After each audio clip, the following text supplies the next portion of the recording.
Hello everyone, welcome back to my YouTube channel Unfog with Dr. Tahar Parvin.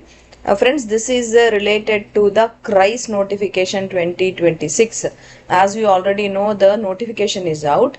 We have also discussed the entire notification details in one of our videos in our Unfog YouTube channel. This one point I wanted to make it specific, so I am making this short video.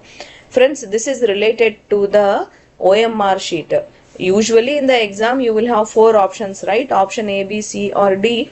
But then this time there will be fifth option also in your OMR sheet. So you need to understand this properly because this can affect your score very much. Okay. So if you know the correct answer, simply you tick option A, B, C or D, right?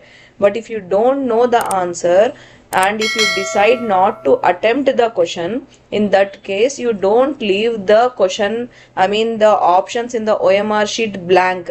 In that case you have to fill the fifth option. Even they are telling that after the exam time is over, you will be given an additional 5 minutes. During these 5 minutes you have to shade the fifth option for all the questions which you have not attempted. Okay, so this is the most important rule now. If you leave a question completely blank without marking A, B, C, D or even the fifth option, then also that answer will be considered wrong and 0.25 marks will be deducted.